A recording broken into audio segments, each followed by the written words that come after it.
Hey, this is Candia Raquel, and you are at the Sensual Sessions podcast, the place to explore sensing pleasure through your senses and moving in a way that is free from inhibition and full of self expression.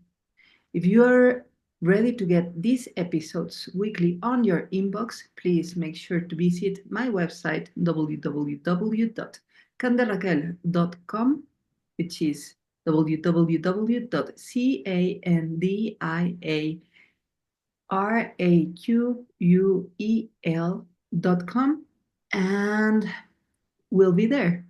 So today we have a very special guest. This is Martha Eddy.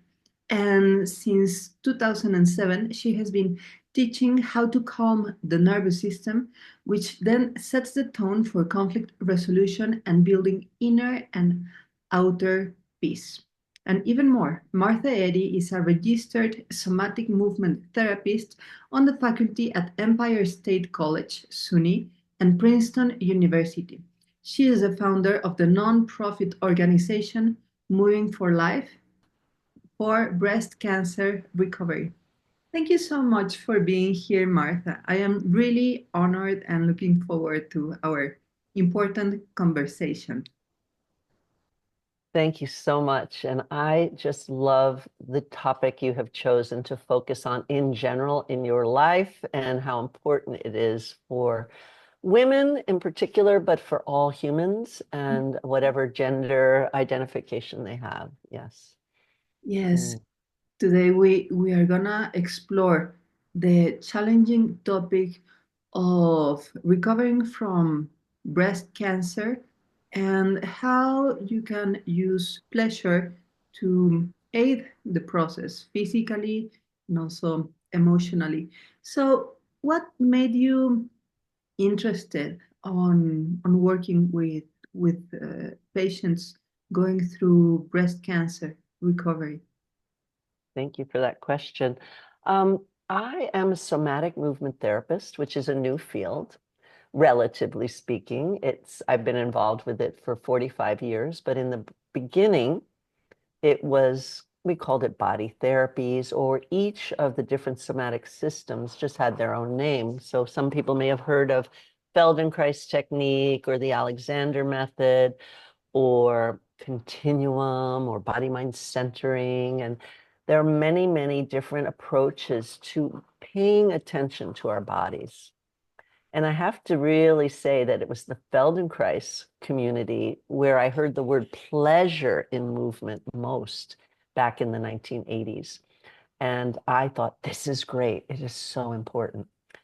My own lineage is with body-mind centering and something called Laban-Bartenieff movement studies or Laban movement analysis. So I'm trained to really, as a dancer originally, to have a language for describing movement. And also that language is a framework for understanding really behavior. Human movement is at least 60% of human communication. We don't necessarily pay attention to it. It's kind of automatic.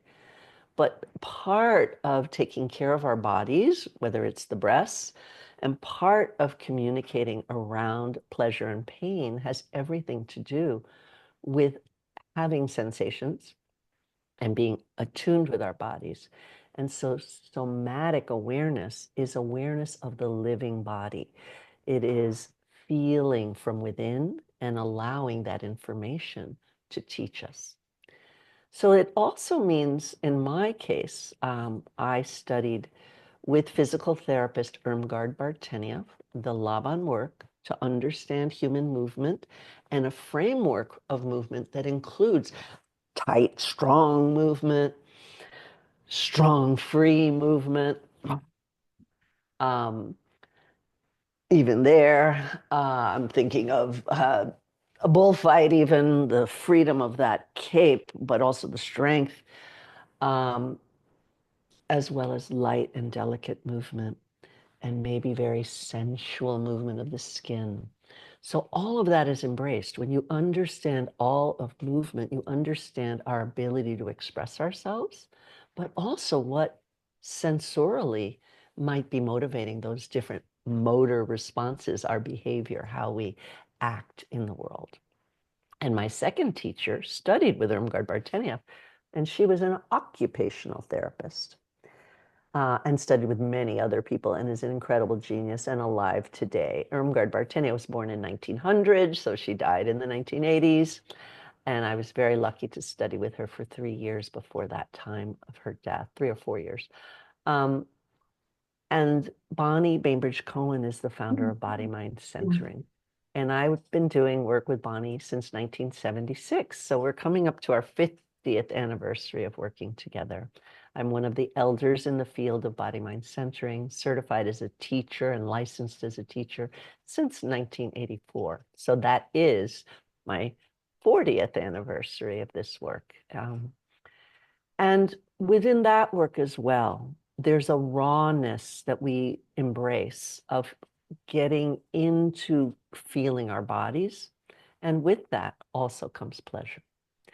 You asked me about how I got into breast cancer work. It was truly serendipitous. So that's why I needed to give you the somatic framework. I was known already for being an excellent teacher of somatic awareness and of the body. Also, because I went on to get my master's degree in exercise physiology, because I am coming from science as well. And somatic work is a kind of Western perspective on many, what might be even mystical forms from Eastern and African traditions, but also based in case studies and thousands of years of evidence-based work. Um, so with the body mind centering, we're feeling into two things. One is the consciousness of each of our cells, as well as the embryological till death life journey of development. I love the word desarrollamiento. I mean, it's just such a beautiful word, development, right? And so, but there's also the decay. There's the decay that we come from at birth. In Genesis, I'm thinking like a plant starting from the earth and then growing out into the sun and being with the wind, and then the decay again. And part of my work is to recognize that there's pleasure and pain throughout that entire life cycle. The birth process is painful. The birth might even be painful for a baby in the birth Yes. process, right? So we think of the mother, but have we thought about what the baby's going through? And likewise, we think about babies with their birth injury, but what have the mothers gone through that? So this work, the somatic approaches that I'm involved with are very relational as well.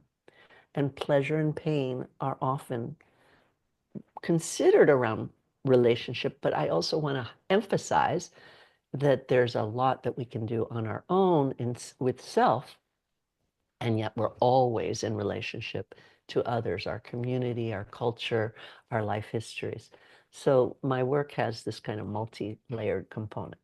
So to answer your question, I was already very involved by 1999 with having gotten my doctorate now in movement science. So I'm doctor of movement science and very involved with Columbia University to this day, where I got my degree. I'm an honorary professor in the biobehavioral studies department. And I love the people there. They're doing wonderful research, and it's caring, and it's about people, and it's about behavior. It's about speech, and speech is movement. It's about movement itself. The faculty, each in their offices, are at standing desks with little treadmills under it. You know, there's just a kind of aliveness. Many people have a background with expression, whether it's sports or dance. Even though now they're being professors and very active, probably not doing as much of that as they wish, but still getting it done, which is part of pleasure. Pleasure is finding time for ourselves. So here I was teaching and working at Columbia University, and also newly in New York because my mother had died of colon cancer in 1990. And I came back to New York City and then went away, lived in California for a while, and then came back again. And when I was with a friend who is a wonderful video maker and television documentary maker, she said, I have 3 friends with breast cancer right now. And I don't know what to do, but I think I have an idea. I need to do something because these are my beloved friends, and I'm just distraught that 3 of my friends are dealing with a life-threatening disease. And she said one of them took a Richard Simmons class on television. It was turned on the TV, and he was doing an aerobic dance class. And she stood up from being at home, having already been cured, but not feeling healed. The sole breadwinner in her family, the major person to make money, back at home, unable to work because she's exhausted and uncomfortable. Her joints were hurting, her uh, feet were burning, neuropathy, and she was depressed.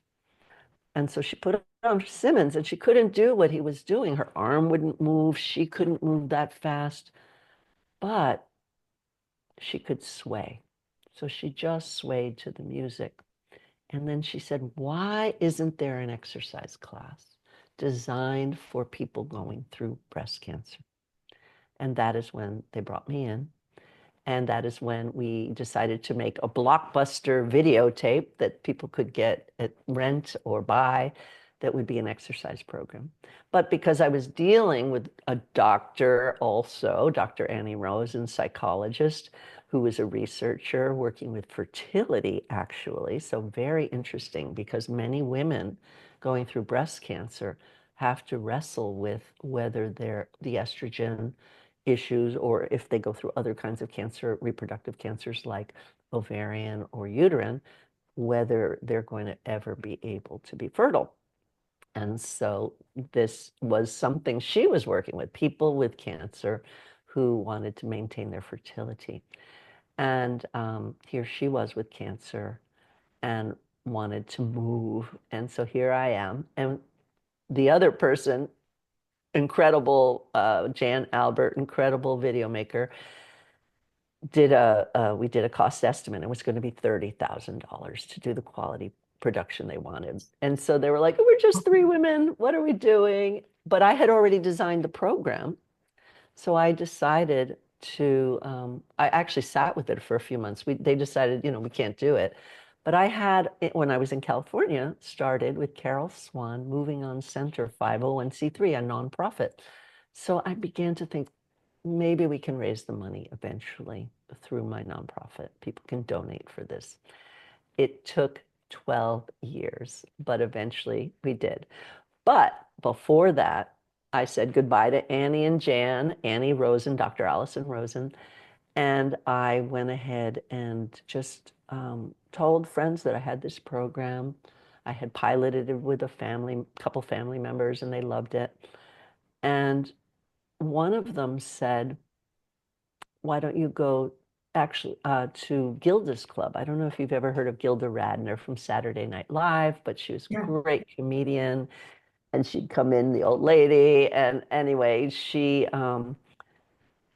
died of ovarian cancer, I believe. And they started, her husband, also the actor, started Gilda's Club, now the Red Door Community. And so a friend said, I walk by there every day. They do programs for people with cancer. Maybe you can take it there. So for over 25 years, we've been either completely volunteering or partnering with this group. And I also, Annie, Dr. Allison Rosen, going through breast cancer, said a group called Share Cancer Support, which also has bilingual English and Spanish and actually Japanese as well, support. You can get on the phone with them and they do webinars. Was running other programming occasionally, like aromatherapy and other kinds of sensory, if not movement and yoga programming. So sure enough, they were happy to clear their boardroom, put down the tables, and let us start Moving for Life in their programs. And then Teachers College of Columbia University, where I'm a graduate of both my master's and my doctorate, and now an honorary professor, they opened the door for us to do pilot tests with some of my students at Columbia, young women with breast cancer, and some other people. So people ages really, I've worked with people ages 19 to 87. There are older people now. One of my people is 93. So I guess I should say 87 to 97 with the cancer experience. And we originally called it after my nonprofit with Carol Swan in California, Moving On Center. We called it Moving On Aerobics because the research showed that from Europe, not in the US, in the US, doctors were recommending, and for my mother, just rest. They weren't saying get treatment and get exercise and rebuild your blood. And when I say rebuild your blood, I mean rebuild your ability of your cells to extract the oxygen and the glucose that is needed to then make energy through the ATP Krebs cycle. People now know this physiology more than they did 30 years ago. So in order to improve your cellular metabolism, we need to move and we need to get sweaty, like move. So I created Moving On Aerobics because I was embedding in people's mind that the 1960s and 70s and 80s fitness of aerobics and cardio fitness was important for cancer recovery as well. So that happened. And then we said it's kind of an old-fashioned name. So we changed our name around the time that I raised the money for the video. And at that point, we had to raise 60,000 to make it really good. And we did it with some wonderful donors. Thank you, donors. And we also had changed our name to Moving for Life. So we are Moving for Life, and we're in our 25th anniversary, and that is how we started. And when I say we, I have learned so much, first from Annie as a breast cancer patient, but then from every person I have been with.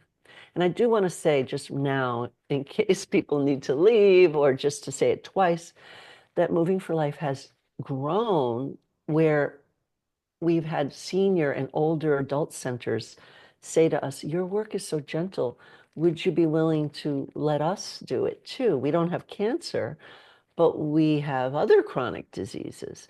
And we've been involved with research and programming with Columbia University, with New York University, with looking at the benefits of Moving for Life. And some of them are weight loss and weight management. Sometimes people need to gain strength and mass, muscle mass, which makes you weigh more. But also looking at how our work may help other people with other kinds of chronic diseases. People with diabetes also have that fiery hot feet and hands neuropathy, lymphedema. So that's how I got involved. And I'm going to come back to the somatics now to come back to pleasure, because it's not necessarily typical in a fitness class for a teacher to talk about pleasure. It Definitely. may be starting to happen. Yeah, you're saying definitely.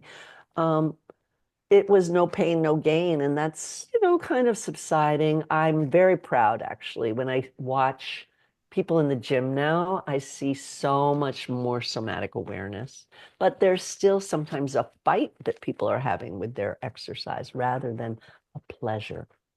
And so in Moving for Life, all of our teachers, each of whom's gone through a 100-hour training in somatic work, in neurodevelopmental awareness and progressions, in Barteniev's human movement efficiency, understanding body alignment, understanding initiating and involving the center of the body, even if you're working to get rid of scar tissue in the upper body, understanding how to look at movement, Laban movement analysis, how to understand your client and notice if their posture might actually be causing the impingement in their nerves and the fact that they're not getting more range of motion. It's not just the surgery, but the pre-existing conditions of not breathing fully.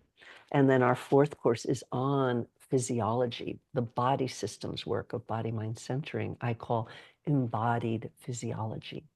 So all our teachers study that, plus the pedagogy of how to develop community. In the beginning, I talked about how we can do things alone, but it's so much more healing if you feel in community. And we think often of pleasure in a community of two people, the intimate kind of pleasure or self-pleasure. But there's also joy and pleasure in dancing in a group together. And that is what Moving for Life is about. It is about feeling your body while you dance so you don't re-injure. You pay attention. Don't copy the teacher. Listen to the teacher. Dance with the teacher. Maybe, like if you're dancing at a party, you might see the other person and dance with them, but you don't try to be them. You're still yourself. And we want that. We want that kind of pleasure in Moving for Life. Yeah. I'm loving it. Be yourself. Don't copy the teacher and just listen to the teacher, but find your own pleasure and your own expression. And in a way, this is a practice of an everlasting lesson for life, which is navigating this eternal unfolding of renewal and decay. Because Mm. no matter if we are 95 years old, we are having brand new cells, millions of them every second. And at the same time, it's very important, even if you are super young, to allow for the decay and to keep the balance, this like raw balance of life within creation and destruction. Because cancer, in a way, is a fault in the proper decay of unfunctional cells that keep on proliferating. So it's a growth of what we don't want. And it's very interesting um, to have this in mind from body mind centering, that even when we are like, I don't know, in our 20s, that we have like all the potency and hormones and immaturity of youth, to allow this flow, this balance, this night and day in the body. And I feel having this perspective is very important for recovery. I am not a cancer survivor, but I do have many injuries from dance. I have injuries from that I have healed completely. I have injuries that I am working on to heal, and I have also injuries that will never heal because it's been a structural damage. I have a piece of my psoas muscle detached from the spine. That is I have a piece of steak hanging in my Mhm. body, and it was better to keep it that way and to build a compensation than to go through surgery. And I have a meniscus fracture and many trophies of war of the such. Well, not that many, but something that has been helpful in the recovery has been like this acceptance, this radical acceptance of the decay, and also the motivating, the elaborating on the natural things in the body that keeps me afloat, like what you said, like um, it's important to rebuild the blood.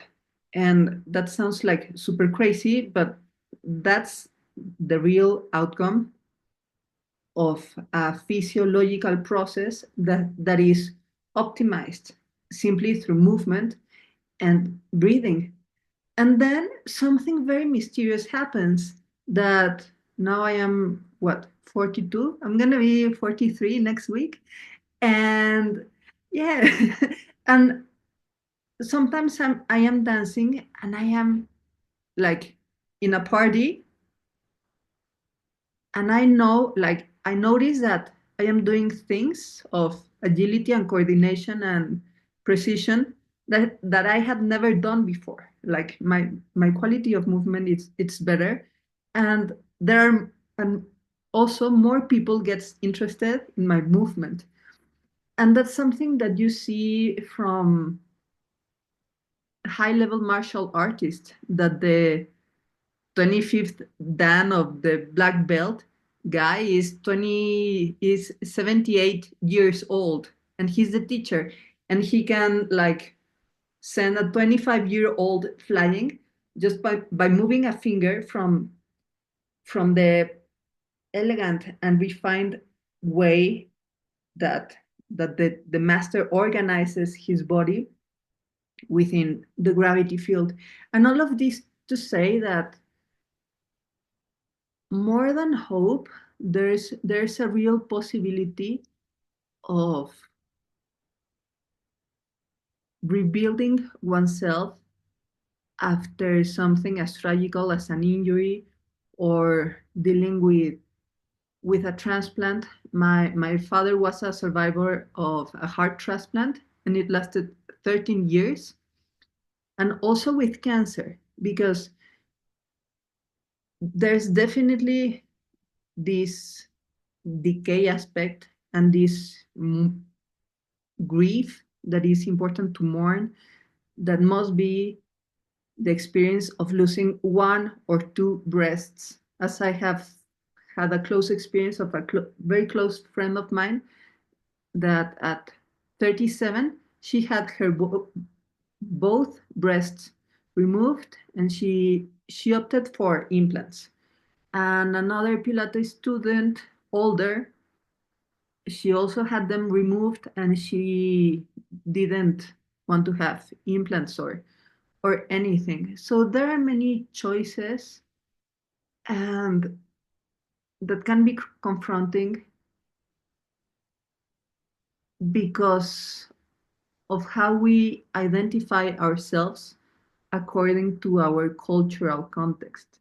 And that's why I find so juicy and valuable the paradigm shift that you are inducing through your work in moving for life. Because, like, yeah, you mentioned that in Europe and in also in the States, the the main practice of treatment and recovery that doctors recommended was rest. And then you introduced aerobics, which sounds like shocking. Like, the guy is coming out of chemotherapy, or the lady, she looks like a skeleton because she weighs 39 kilos and is barely alive. And how come aerobics or moving on aerobics? And the thing is that there's a practical reason, that is moving on aerobics. Like, you are alive and life is movement. And part of the recovery is to move on. I'm even getting the goosebumps, to move on from that state that led to injury. And how this friend of your friend couldn't do like the whole aerobic things in on TV, but she could sway.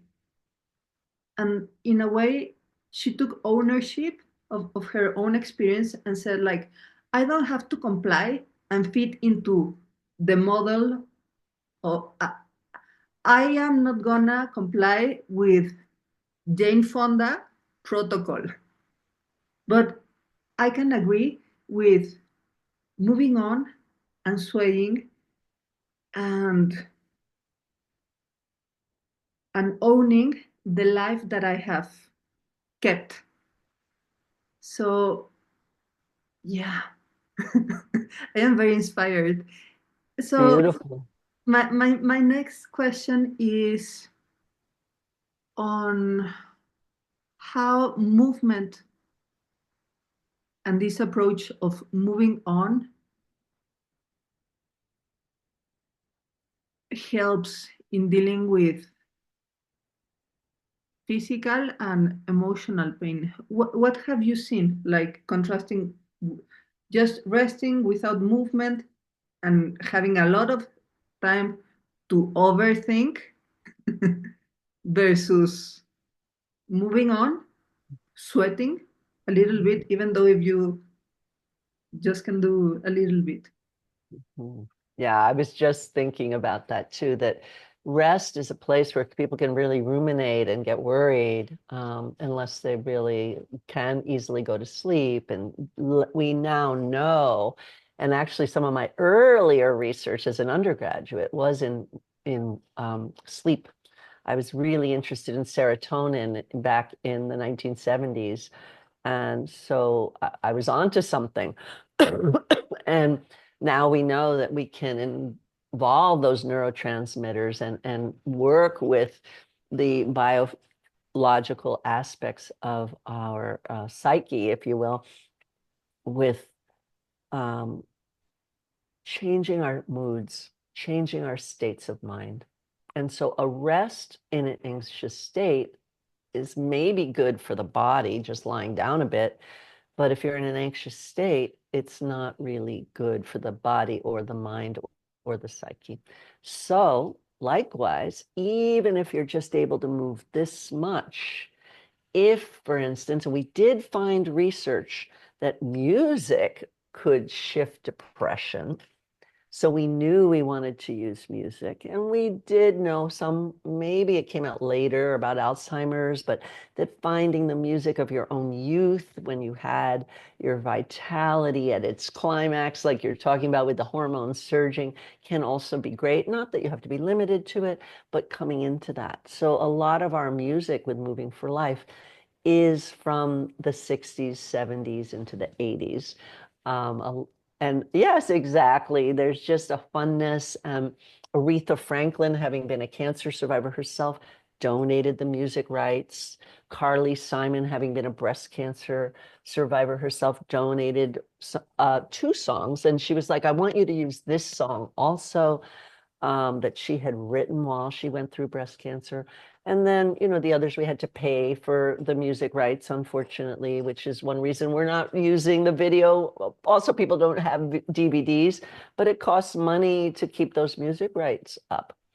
But music and dancing are healing, and they bring us into our sensuality and our sexuality. I mean, you said so much about aging too. And my parents were amazing. They were community organizers in El Barrio in East Harlem, Spanish Harlem in New York City. And they started, as they were approaching their 50s, a group with some of their colleagues called We Are All Aging.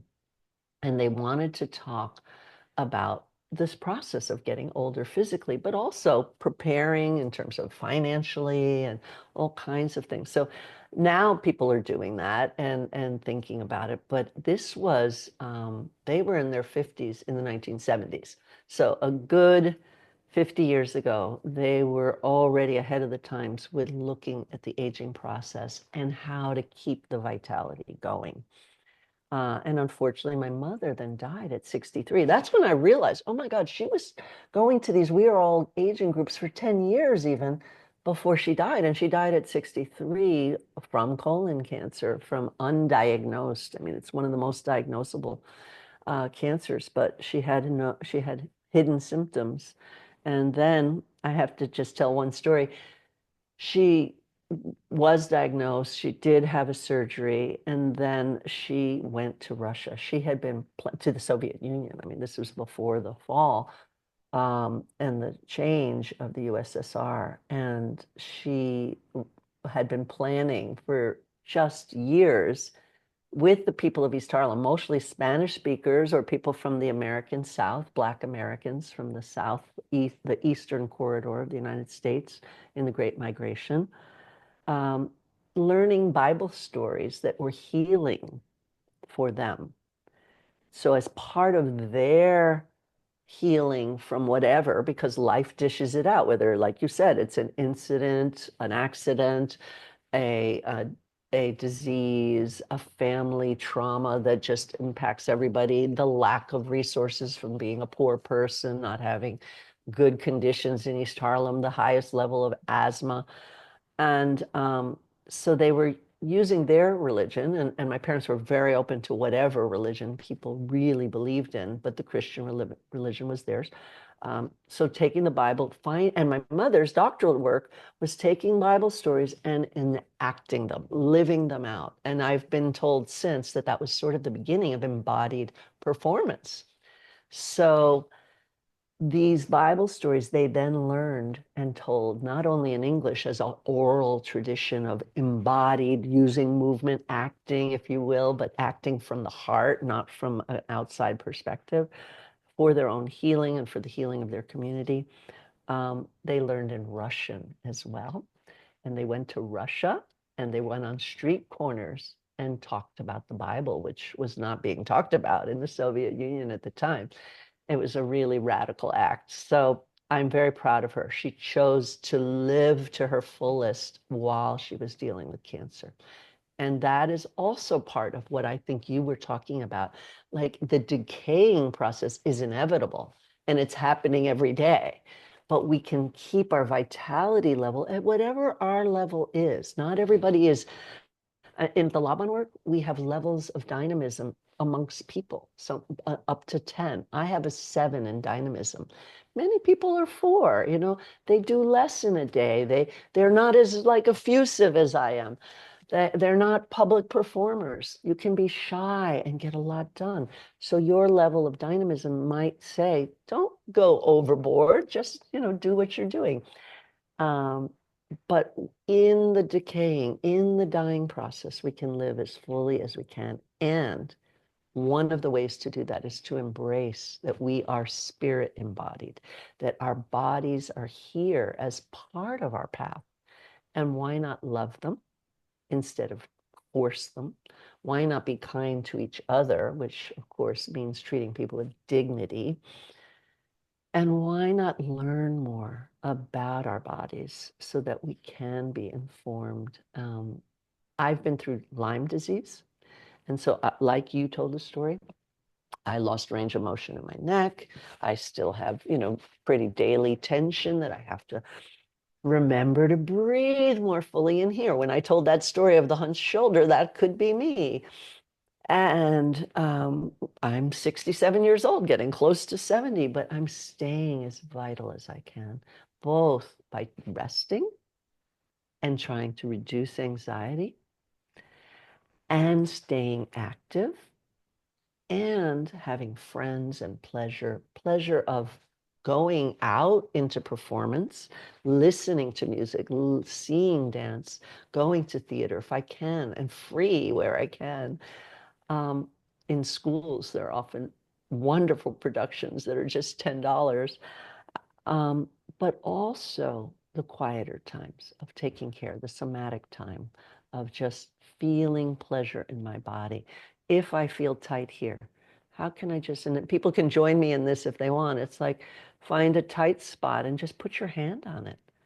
Just breathe there. Feel the warmth of your hand bringing your breath to the area so that the oxygen from your blood will enter that area. And then you can kind of give it a hug. So bringing my shoulder to my ear, just what we call putting the muscle on slack. So it's not working. And then maybe, oh, my head might need to be cradled a little bit. Rock my head. Feel the little tiny muscles. I'm closing my eyes so I can feel into my body a little more. And then let that shoulder drop. And then my hand, and you can peek or you can just listen and follow as you like with your own body. But I let my hand drop to my rib cage so that my breath comes more into my higher lungs. We have 5 lobes of our lungs. So let it come higher. Diaphragmatic breathing is great, but we don't want to forget the high lobes because they help our shoulder girdle have something full to rest on. And now I'm going to open my eyes and just kind of move my head gently and just move these two parts apart. My shoulder girdle, my collarbone, and my shoulder blade in towards the back, and my head rotating the other way, and then bring them together. And just let the muscles move in that area, circle, breathe. And hopefully, with this slowing down, which is one of the principles of somatic movement that I identified when I wrote the book, Mindful Movement, about the 40 different systems of somatic education I had experienced or studied, that they all talked about slowing down to feel. And that became the name of an article for the New York Times about how dance and my somatic dance program, Body Mind Dancing, was a lifesaver for people during the pandemic for three reasons. Because they were taking their stress and moving it gently. And we would do gentle movement and then let that become bigger movement. Let it stretch. Let it just be whatever you want it to be now. And just imagine your favorite music on, and just wherever your arms can be, can you let your neck, your head, your tense spot that you were touching move a little more? So slowing down to feel with body mind dancing helped people get through the isolation by being in a group online, which we still do today. It also helped get quiet movement to underlie bigger movement, so you're feeling from deep inside out. And it also was a place to learn more about expression, and that could be grief and isolation and letting it be there, moving into what you want to feel, letting the pleasure of your wants, your desires drive who you are. So those are some examples. Yeah. Yes, of movement and embodiment. And I love this practice of, of wisdom to be able to behold the contradictory fruits of life and the moment, like the pain, like the neuralgia and the burning feet, and like the aftermath of any medical hardcore treatment, this fruit, and also behold the fruit of, wow, I made it against all odds. I am alive. That it was the case of my father, because he waited 22 hours to arrive to the hospital. Well, rural Mexico sucks. So he arrived too late to the hospital, and he wasn't able to be thrombolized in the moment. Otherwise, if you have a heart attack and you run to the hospital, there's almost no problem. You're gonna be okay, and you're gonna be sleeping home that same day. But it was too late because his heart necrosed, died. The heart muscle died 70%. So we took a decision as a family and decided to move him to Mexico City, to the National Heart Hospital, and and the future scenario was pretty dark. And I remember grabbing his doctor, like was passing in a hallway, and I grabbed him on the arm, and I asked him like straight to the eyes, like, I am a scientist, so I want you to tell me the truth. Statistically, which percent does my father has to make it, to live? And he took a deep breath and he told me, your father was has 1% chances of living. There's almost no chances. And if he makes it, he's gonna need a heart transplant. Not something that you can get at the 7-Eleven or Costco. And I was like, we are there. And we were there because my father made it, and the compatible heart arrived. They normally last 5 years, and my Mm, father lived twice and even more. He lived 13. 13 years. Mm, And I remember his attitude. He told me that uncertainty is marvelous because everything is possible, and that every day he woke up really thankful and happy to be alive. And he always joked with his friends. His best friends saw him with pity, like, oh, poor you, because mhm, he was very, very sick. And he always hit them back and said, I'm gonna overlive you. And he did, because his best friends, like the closest friends, died before him. So it's like this is a hardcore story, but mhm, it's to make for the point of how somatic movement and being embodied allows for the strength of spirit to behold the contradictory fruits of life, which is the pain and pleasure, and especially the physical pain of injury, and how it's so important to not let this pain take over your whole existence. And how, like, for example, my father, like, he took on painting, like, this is a hard painting, and he used to now I know what he was doing. He was doing magic, somatic magic, because he used to paint and write poems to his transplanted heart. mhm. And for example, here it says, I know about hearts vibrating of secret glimmer and ancestral language, a fusion of sensuality and passion. Wow, I have had Is it also in Spanish? it is in Can you Spanish. can you read it in Spanish? It's so Yeah. beautiful to hear. Sé de corazones vibrantes, de destello secreto, lenguaje ancestral, fusión de sensualidad y pasión. Bonito. So Bonito. beautiful. Yeah. So now this take a greater meaning Yes. of how embodiment, yes, it's a matter of movement and technique and understanding, but it doesn't stay there in the technicalities of anatomy and science, but it goes beyond into the subjectivity of the experience of being, which welcomes like art. And we were talking before starting this recording on how science is wonderful, and it's it's relieving to know exactly why things are how they are and how to fix them.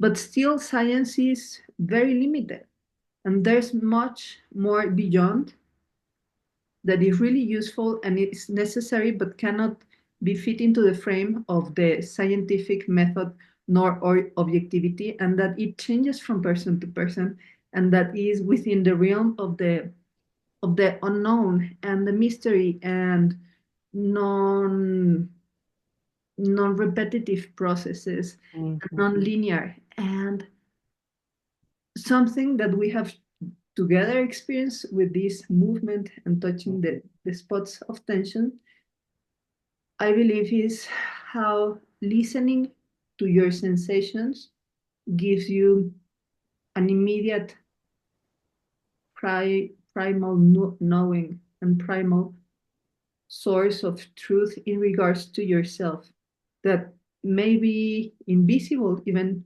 to the eye of an experienced teacher. mhm, And I love a lot this work that you're sharing with us, because it fosters maturity, because mhm. it's not copying the teacher, it's about listening the teacher, and listening to yourself and deciding for yourself. and it's like a creative practice, and creative like in artistic poetic, but also a self-creative, as self-generation, as improving the Krebs cycle in the metabolism of oxygenation, so your blood is super red, ruby red, and potent, and aids the speed of your recovery. So what is an advice that you could give us in order to allow ourselves to slow down to feel? Because I think Mm, it's clear that's what we need, to slow down, to take the time to enjoy. But we are immersed in this hustle culture that is all about the outcome, regardless of the process, of the very outcome. So even when we are trying to enjoy, we cannot find the the permission somehow. yeah. The word acceptance is coming up for me. You said acceptance of decay, just acceptance of pain, but also we need to accept the importance of self-care and fun and pleasure. I mean, if people do have a spiritual life, and I have had students that come from quite fundamentalist Christian backgrounds, as well as other fundamentalist backgrounds, whether it's in the Hebraic or the Muslim one. And this is a place where they would agree that the body is part of life, and yet so many of the rules are to shut down the body. And so it's been really beautiful to see them explore, oh, the body is a temple. It is a sacred space. How do we allow for that? So if people need that, I come from a tradition of Puritanism, 14 generations of people that were hardworking and work was important, but their spiritual life was very strong. But somehow they shut down on the body, maybe because they were too cold and didn't have food, or were just desperate and mean. I don't know. But somehow we've had, and that dominated American culture in particular. And obviously, America has helped to dominate the Western hustle that you're talking about, or at least lead in that as a value system.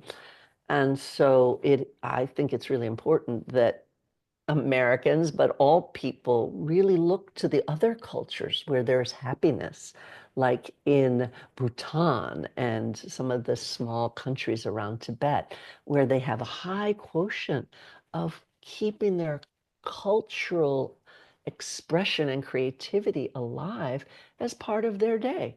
They still get the work done, they still eat, they still are in the economy, but they value the arts. And that seems like frivolousness, but it's actually life food. It keeps us alive. And it used to be, and isn't it great? And whenever I can be around live music, I make it a priority. I'll never forget having the opportunity to dance with a woman named Jawale Willa Jo Zoller, who is the founder of Urban Bushwomen. I was looking, and your father talked about uncertainty. And I love the uncertainty principle in physics. And I love that we in dance improvise, that we're open to uncertainty because it's actually a stimulus to do something new. We create. And in this case, I talked to Jawale, and I said, I'm looking for someone who's willing to improvise with me on stage at this festival. And this was also right around the time my mother was going through her cancer. And Jawale said, I'll do it, but there has to be live music because in my tradition, my African American tradition, my African tradition, live music, the drum in particular, is what movement comes from. Yeah. So if you can be in live music, if you can get outside and be in nature, if you can sing even a little bit, if you can find your inner dance, whatever it is, these are all ways of um, fueling, feeding your own vitality. whether you're ill, have a diagnosed illness, whether you have mental stress or mental illness. These are some of the tools for coming back to holism. And I want to speak to Jane Fonda because, it was this driven thing. And I mean, look at her. She is still a driving force. And so in body mind dancing, I once did it went back to doing a presentation when I was, I think, executive director or president of the Laban Bartenieff Institute of Movement Studies, again around 1990, very formative time. And I was asked to do a 7-minute presentation on Bartenieff fundamentals. So Bartenieff was this physical therapist that had exercises based in deep principles of human movement, the importance of breath support, the importance of core support. Nobody was talking about core support before her, except people in her lineage and in the somatic world. And those are just 2 of the 9 principles. There's a class on that happening this week if you want to come. So Bartenieff Fundamentals of Movement teaches you about your body and resources. So I made a phrase of some of her exercises that start on the floor, but she was like, do them on the floor, but the whole point is to use the principles standing. So it takes you to standing. Anyway, it looks like an exercise class. We're doing this, and then we're balancing. So I call it the Jane Fonda phrase.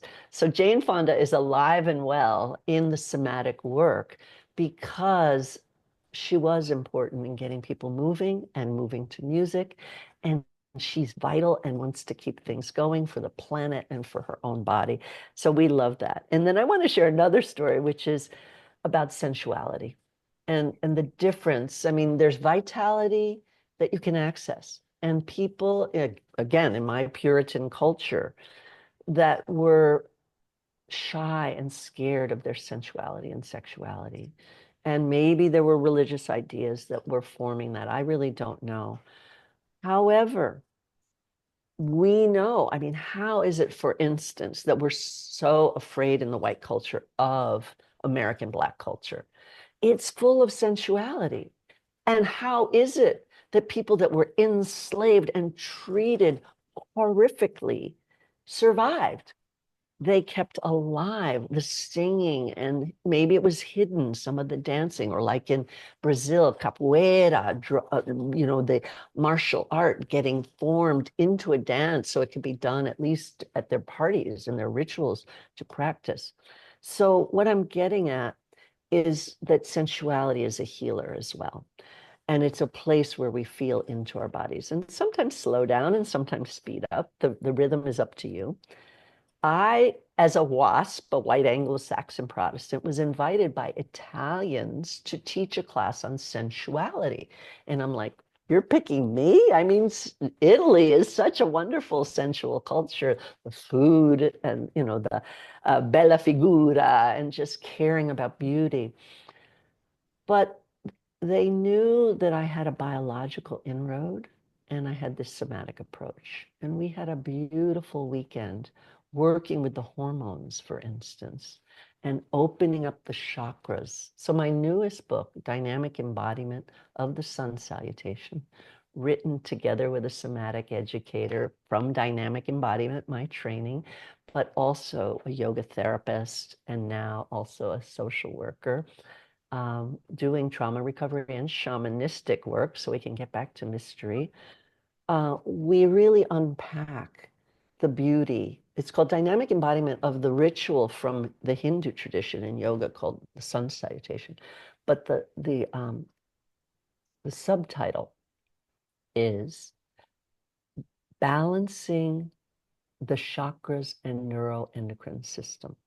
So we're looking at, and I brought this work through the body mind centering, using more of the Laban Bartenieff space harmony, which is a whole other beautiful thing, pretending, if you need to imagine it, or just being inside a crystalline form, feeling our own crystalline energies and where it can help us go off vertical and not fall and catch our falls. So, we work with stimulating the glands through knowledge, understanding their placement, their shape, their energy system, working with the mystery of color. We don't know that much yet about really what the different sounds are. There's more research on sound healing that you can find. And now color therapy.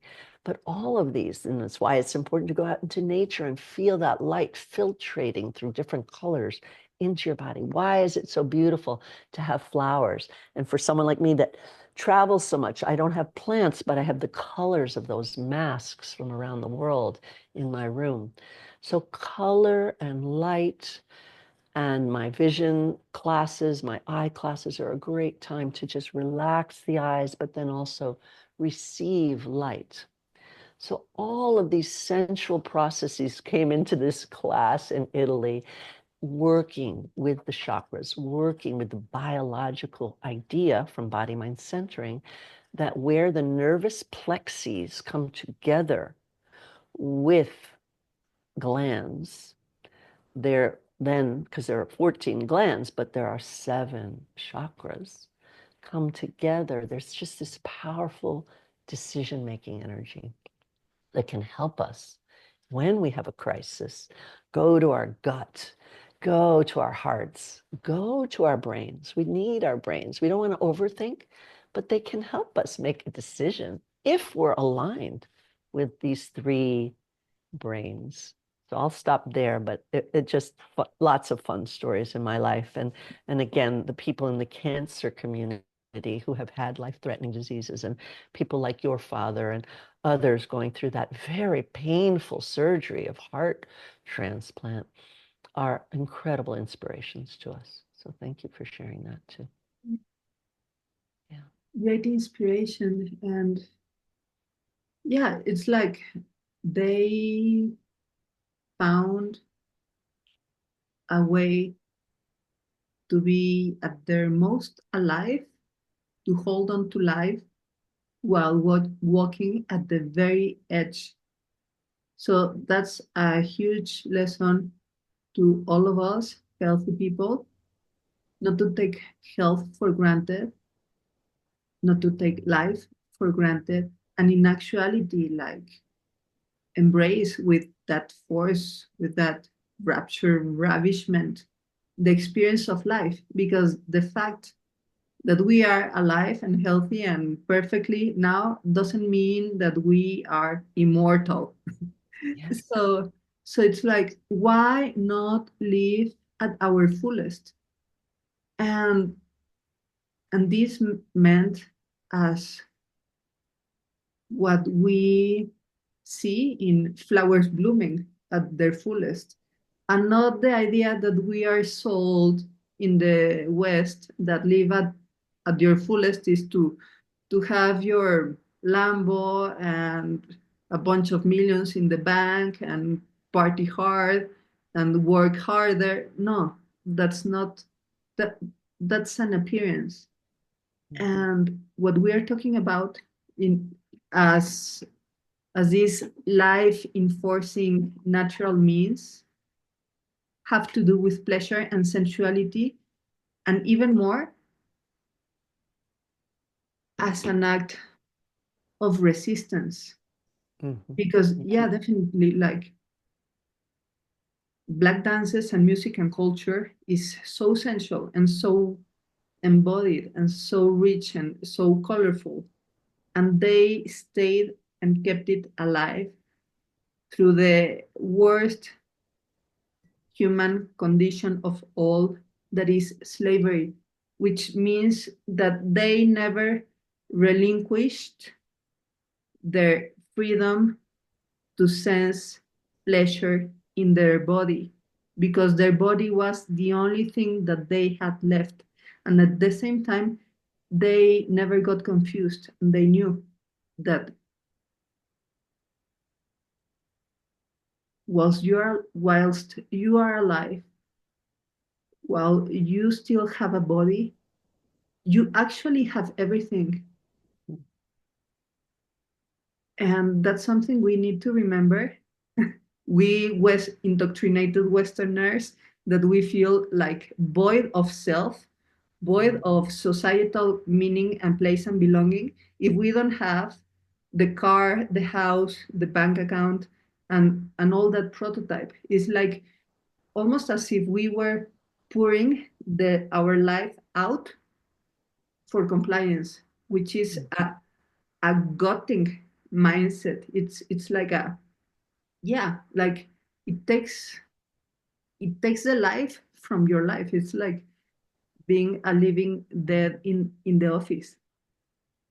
Thank you for that. I mean, there's so much there we could get into, and maybe we can do another talk on education in general and how the educational system teaches commercialism, not intentionally because teachers are so wonderful, but there are so many ways that people are tracked at early ages. I grew up in the public school system in New York City, and some of my friends who were quite poor, whose parents couldn't speak the language, who didn't have time to read to their kids, so they didn't have reading. They end up in these classes that are not really well supported. And so, and the public school itself, I'm in a neighborhood where maybe we didn't have books, but I had the luxury of my parents having some books and taking time to read to us or finding someone else to read to us.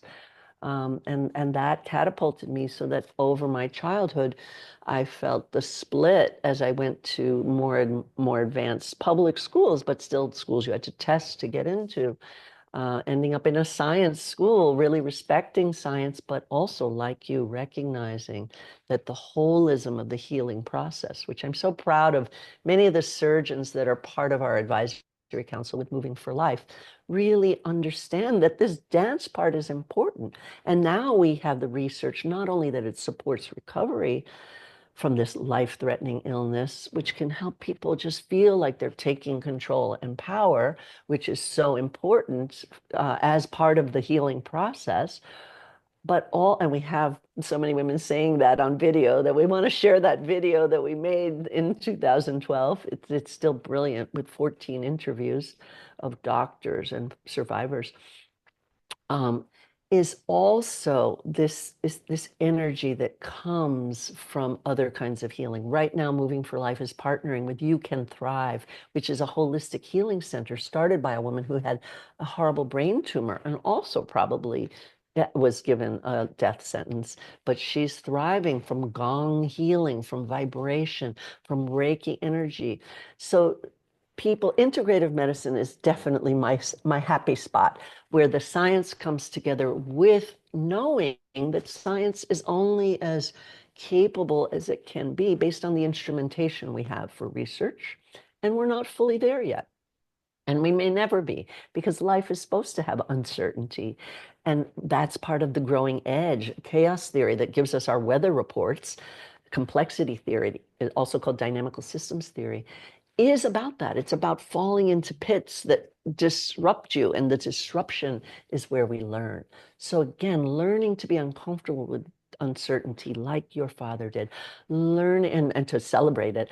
And like my mother, just go be followed by the KGB on the streets of Russia, even though she knows she might be dying, because this is where her heart space was.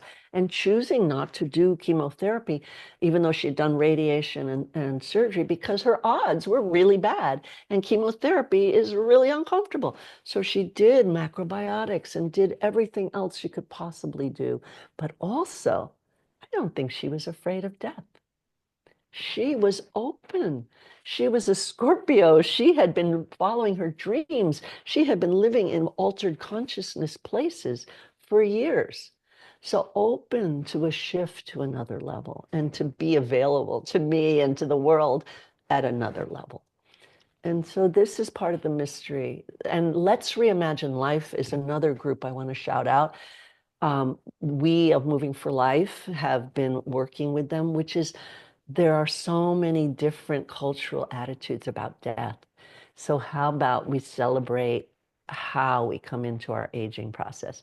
And one of the ways I've done it, sort of speaking to your dad again and you, um, is that I made a commitment to myself when I decided I didn't have enough dance pictures in my mind to be a choreographer full time, that if I was invited to dance, I would accept.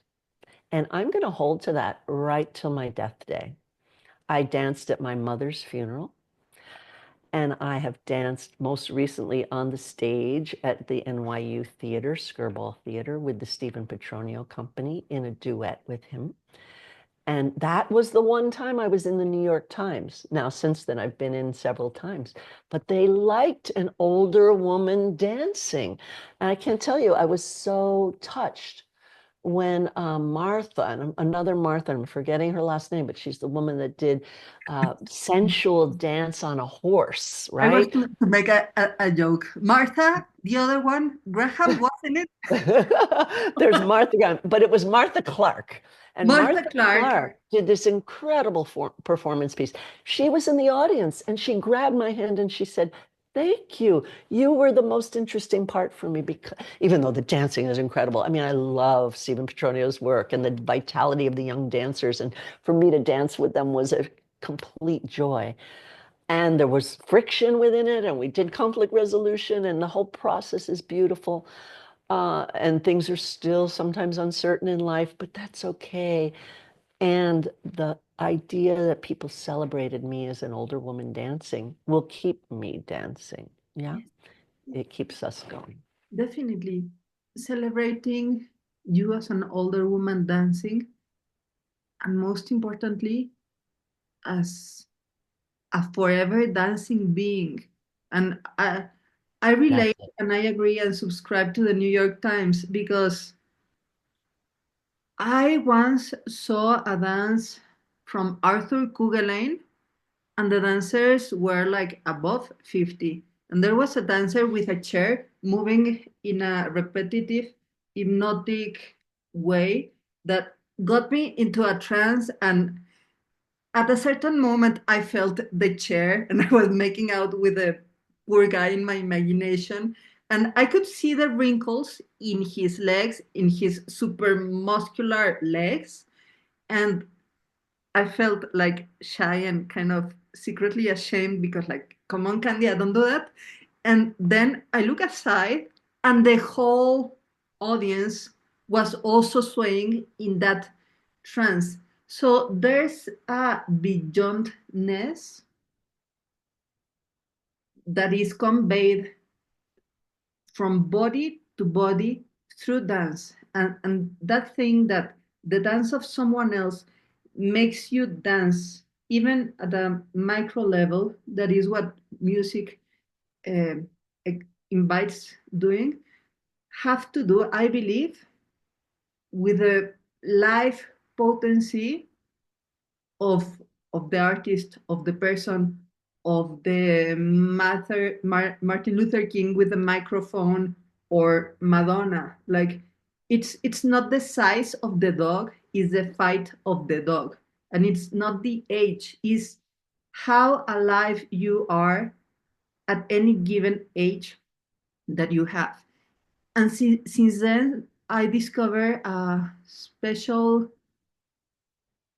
mm, preference for older dancers.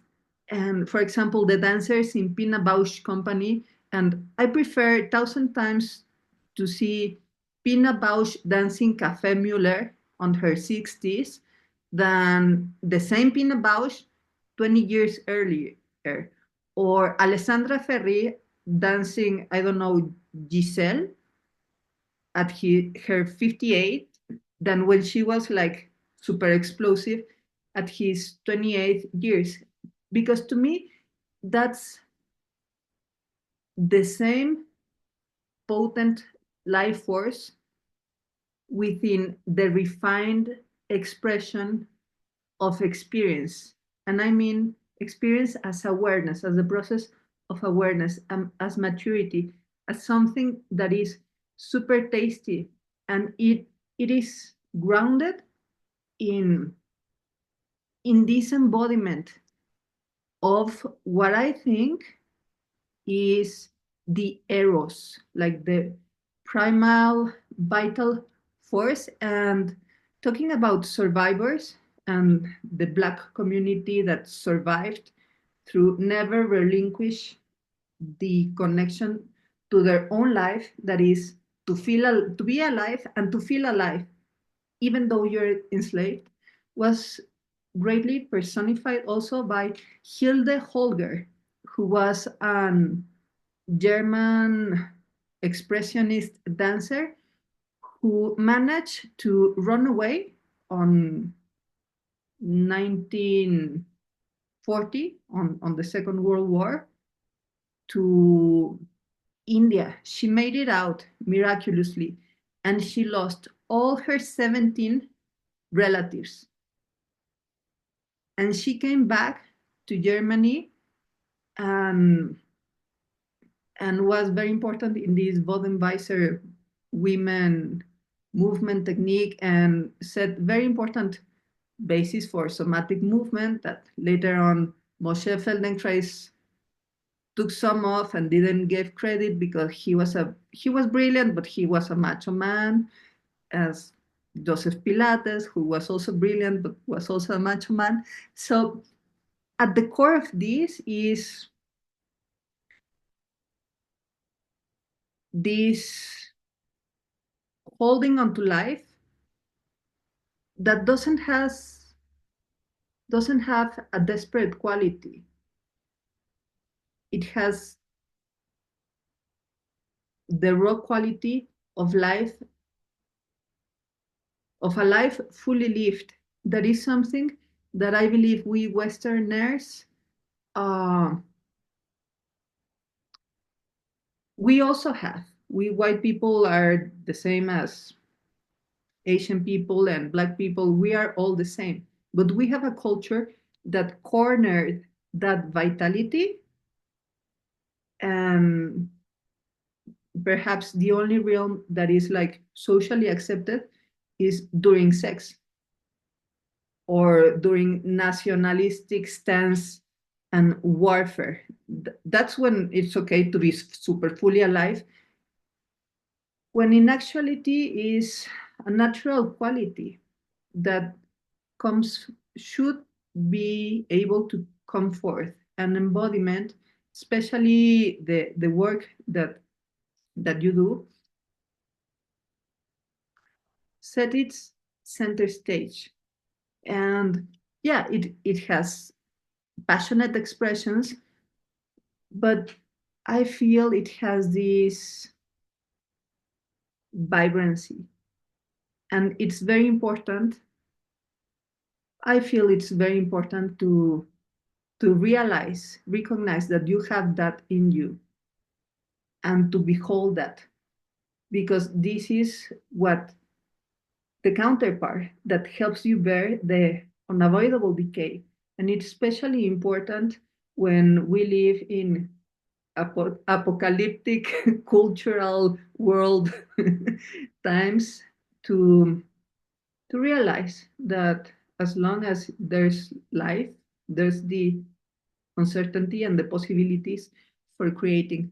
So my last question to you is, I think we covered pretty well on harnessing the life force that will keep you alive on the edge, and how this is important for recovery and has to do with pleasure. So my question has to do with the next layer of acceptance that I think it could be easily confused with resignation. In the specific case of having aftermaths of breast cancer, such as both or one of your breasts removed, like, okay, vitality, we get it, sensuality, okay, movement, we like it, yeah, good, we can connect with it, even if we don't have a breast. So my question is, how can how could it be how can it be possible to reframe the self-pleasure of our own glands? Like, how can you get turned on by how your chest looks like without one breast, and be okay. And if it's even possible, how to delight with this new shape of your being, especially if you're a woman and you are identified with your boobs. And with this, I want to invite like a coming full circle, and I want to share to the audience that the first email that I wrote to Dr. Martha Eddy, I was like very nervous because I respect her a lot, and she is a superstar in the somatic world. And I told her about Eve Gentry, one of the Pilates elders, one of the very few students that learned directly from Joseph Pilates, who had a radical mastectomy back in the day, like in 1945 or something. And she was a dancer. She was a ballsy dancy. She had a strong character. She survived cancer, and she recovered by practicing Pilates, old school Pilates that are kind of hardcore and aggressive, but still she was convinced that movement, and not merciful or pitiful movement, but real movement with a gradual and sustainable progression, but like really taking your yourself in recover to its maximum, meaning, okay, you cannot lift the arms overhead, but if you can lift your arms head height, do not go for less than that. And she volunteered on modeling for the footage of a video, of a Pilates video back in the day. So imagine a woman being filmed topless without her breasts because they were removed, to prove that movement was indeed meaningful and advisable for recovery. So I get it that we dancers can be a little bit shameless. We train on embracing and enduring the beauty and the less beautiful aspects of ourselves. But for example, for an accountant, for my 75-year-old student, that she has always been a stay-at-home mom, like a trophy housewife,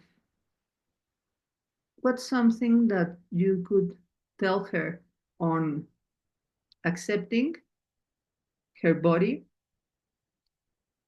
her survivor body, and finding pleasure?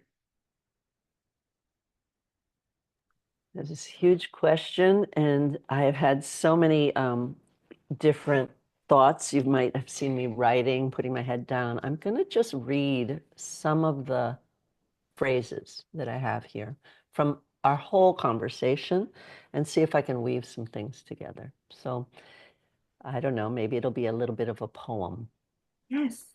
New beginnings, presence, being in presence, but also show me what you can't do and do it. Eileen Jones was my teacher of that, and she learned it from Betty Meredith Jones. Recognize that we don't need that commercial energy, but we do need basic needs met. Because what causes that cancer in the first place can be the anxiety of the world. And if our social determinants of health are not met, even with all the vitality of the African American community, we still have people, more Blacks dying of cancer and more Latinos dying at younger ages with, not having gone for trusting the medical system, if you will, but maybe not having other systems in place if they're displaced from their own culture and don't have either the curanderas or the family to support them through cancer. And I want to say, when I talk about cancer, it really goes from biopsy to mastectomy.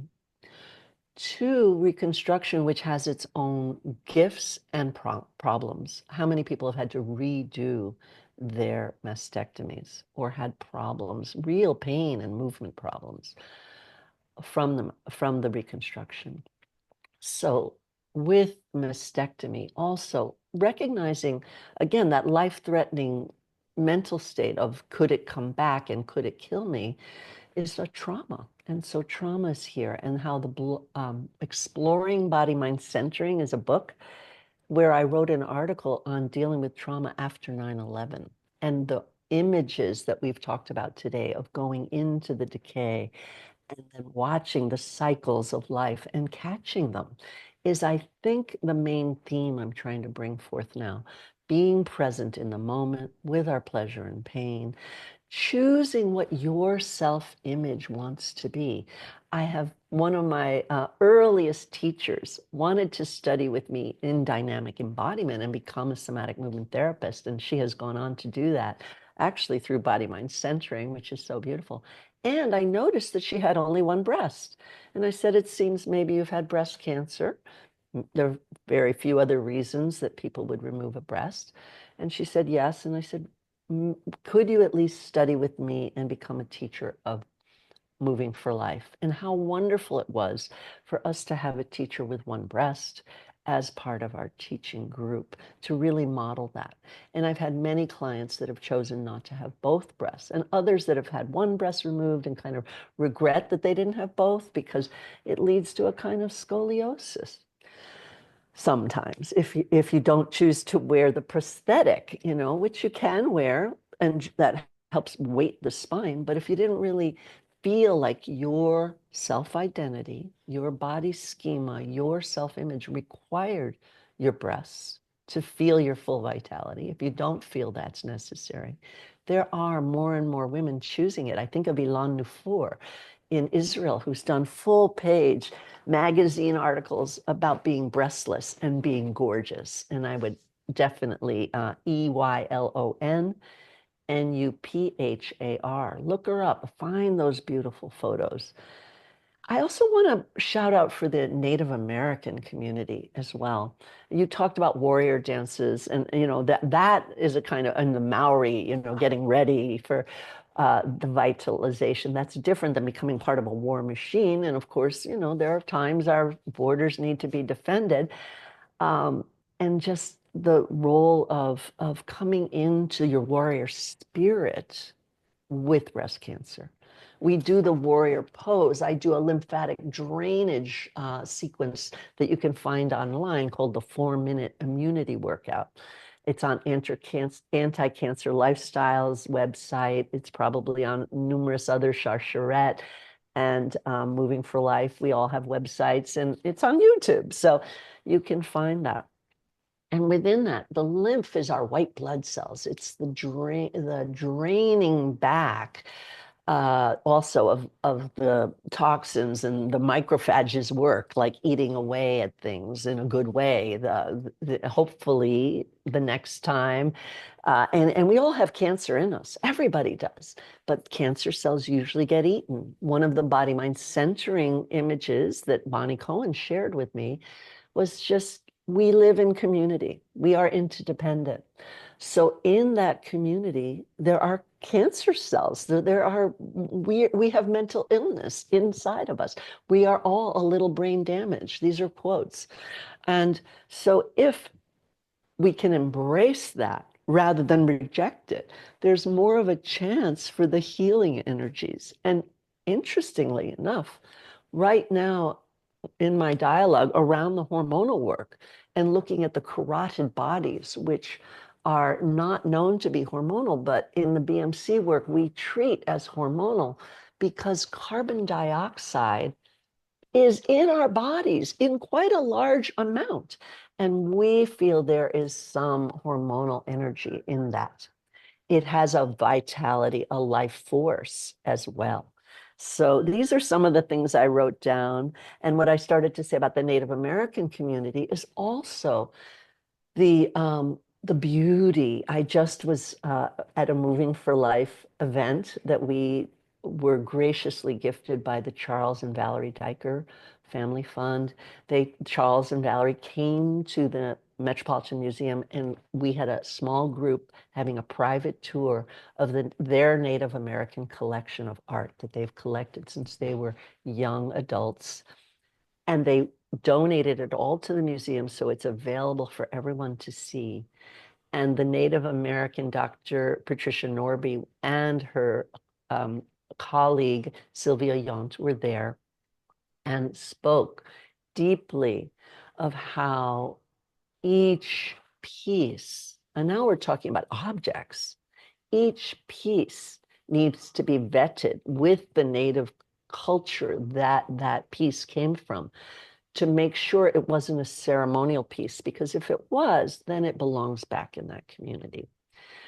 And yet, whatever it is, the life force of people making a coat, a robe, a blanket, a basket, each with purpose, is in it. And so they talk to the objects like, are you ready to be rotated? Is the life bothering you? But they also, and Dr. Norby in particular, talked about in our culture, and she knows, and we all talked about how many different Native American cultures there are, but there is a general sense of walking with beauty. So if we can embrace that, whether you're with one breast, two breasts, no breasts, whether you're a man, a woman, or a person of a different identity, your choice is what helps you walk with beauty and feeling good about it and finding community that will support you, like Moving for Life, like the work you do, like the somatic community in general, like You Can Thrive. There's room for everyone. I want to say that Moving for Life classes are free and online. And so wherever you are, if you're in New York, you can find them outdoors. We really value outdoor dancing in parks, in libraries, in hospitals, in community centers. Thank you to the JCC and the 92nd 92NY that have these classes. Some of them the teachers need to charge for, and if you can afford it, great. But if you can't, you can find these free classes. I'm loving it. And this applies not only to embracing your one breasted self or your bare breasted self, but also to embrace your aging self or your overweight self or your non-binary self or your immigrant self or your Catholic self or your troubled self or your blissful self, walking with beauty. So it's about taking ownership of your life. Your life is your life, as Bukowski said. Don't let it be danked into submission. So it's about being your authority, but not as a compliance top-down approach, but as the authority of the tree that blooms and grows and expresses and shares its fruits. It's about, quoting you, choosing what your own self-image wants to be, your self-image, your self-identity, your body schema. It's almost like, okay, I changed my hair color, or now I am getting gray hairs. I'm gonna decide if I'm gonna paint my hair or not. So it's up to you to decide if you're gonna have a prosthetic breast or not, and show topless on a full page on a magazine as this Israeli woman. So the thing is, yeah, the, to embrace the errors of the Black community that survived slavery without relinquishing their sensuality and their bliss for life, or Hilde Holger that found a way to stay alive and not just not dead after surviving the Holocaust and losing all of her family. She had Mm. to, it's almost like a rebirthing process, but this one is a delivered one because we didn't choose to be here. Maybe spiritually, yes, but that's a mystery. Like I am here because of my parents. But what you do with your life and with your breast, that has to do with taking ownership of your freedom. So yeah, So I teach moving for life in 1 minute. okay. Yes, Martha has to run because we already have been talking for 2 hours. Martha, I'm gonna share your website following Lee, and Great. thank you so much for being here. I hope this is the first session of many of them. Thank you so much. And drmarthaeddy.com is great, EDDY. Dynamicembodiment.com is where my .org is where my training programs are, and we've talked a lot about movingforlife.org. So I'm putting those all in the chat for you so that you can share them. But if you go to Dr. Martha Eddy and you go into applied practices, all of these show up. How do we apply what I teach? And I also do public speaking, and I'm going to be, I don't know when this is coming out, but I'm going to be in Japan and China and in March, in Australia and Taiwan in April. So if you're anywhere in the world, go to the calendar, find me at officeofmarthaeddy@gmail.com. And I just thank you, Candia, for your breadth of vision and your choice to do this work, which is helping all of us share these just basic ways of being present in our lives with joy and with pleasure. So thank you. With pleasure. Thank you so much, Martha, and thank you so much, Sensualist, for being here. And remember to take the time to sense your fire so you can share the flame. See you next time. Bye bye. Bye bye.